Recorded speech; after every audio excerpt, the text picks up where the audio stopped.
৩.৫ কোটি মানুষের বসবাস রাজধানী ঢাকায়, যেখানে প্রায় ৭৫% মানুষের বসবাস ভাড়া বাসায়, যাদের উপার্জনের বড় অংশই চলে যায় বাসা ভাড়ায়। উপরন্তু বাড়ি ভাড়ার লাগাম টানার যেন কেউ নেই। ১৯৯১ সালে বাড়ি ভাড়া নিয়ন্ত্রণ আইন করা হলেও নেই তার প্রয়োগ।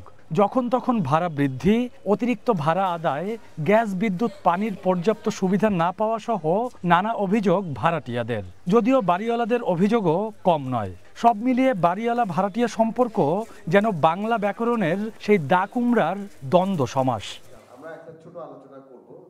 এরকম বাস্তবতায় ঢাকা শহরের ভাড়াটিয়া বাড়িওয়ালাদের ন্যায্যতা ও অধিকার শীর্ষক এই আলোচনা, যার আয়োজক ঢাকা উত্তর সিটি কর্পোরেশন। এতে অংশ নেয় রাজধানীর বিভিন্ন এলাকার বাড়ির মালিক, ভাড়াটিয়া এবং এই বিষয়ে কাজ করা প্রতিষ্ঠানগুলো। ভাড়াটিয়াদের অভিযোগ, বাড়িওয়ালারা নিজেদেরকে জমিদার ভাবেন আর ভাড়াটিয়াদের মনে করেন প্রজা।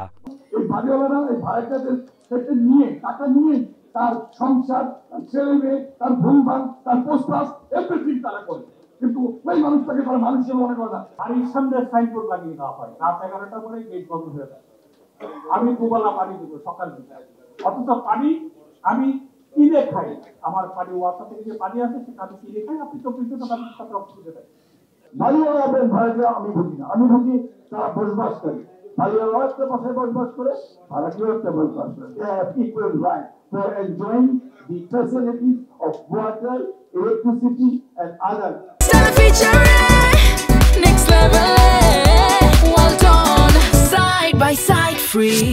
যদিও এই কথায় আপত্তি আছে বাড়িওয়ালাদের। তাদের দাবি, ব্যাংক থেকে ঋণ নিয়ে বাড়ি নির্মাণ আর নানা বিল পরিশোধের পরে পকেটে তেমন কিছুই থাকে না। হোল্ডিং ট্যাক্স ও অন্যান্য খরচ নিয়েও বাড়িওয়ালাদের অসন্তুষ্টি উঠে এলো এই আলোচনা সভায়। ভারী বেলুন 15% ভাড়া নির্ধারণ, আমরা কিন্তু 15% না, আমরা 5% ভাড়া নির্ধারণ করতে পারি না।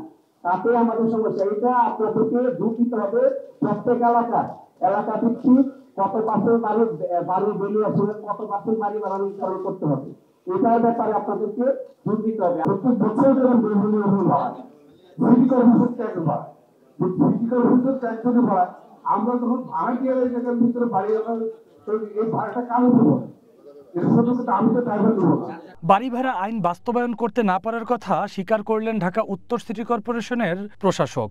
তবে আশ্বাস দিলেন ওয়ার্ড ভিত্তিক বাড়ি ভাড়া নির্ধারণ করে দেওয়া হবে। আমরা একটা নীতিগত গাইডলাইন দিব, এটা ইম্পোজিশন না। তাহলে মানুষ বুঝবে যে এই এলাকার সর্বোচ্চ ভাড়া এত, সর্বনিম্ন ভাড়া এরকম হতে পারে। সেরকম একটা গাইডলাইন আমরা দিব। স্থানীয় জমির দাম এবং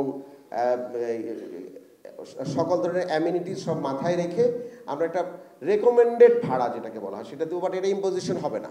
সিটি কর্পোরেশনের পক্ষ থেকে আমরা একটা নির্দেশিকা ডিসেম্বরের মাঝামাঝিও যদি আমরা রেডি করতে পারি এবং তার পরের 15 দিনে আমরা এটা সার্কুলেট করলে আগামী বছরের প্রথম থেকে যদি আপনারা এগুলো সম্বন্ধে একটু আস্তে আস্তে আমল নামায় নিলেন, নিজেরা আমল করা শুরু করলেন, এটাকে এন্ডোর্স করলেন।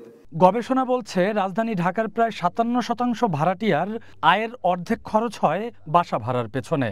ফলে সিটি কর্পোরেশনের এই উদ্যোগ শেষ পর্যন্ত ভাড়াটিয়াদের কষ্ট লাঘবে কতটা সহায়ক হবে তা নিয়ে সন্দিহান ভাড়াটিয়াদের অনেকেই। Rakibul Rahat, one news, Dhaka.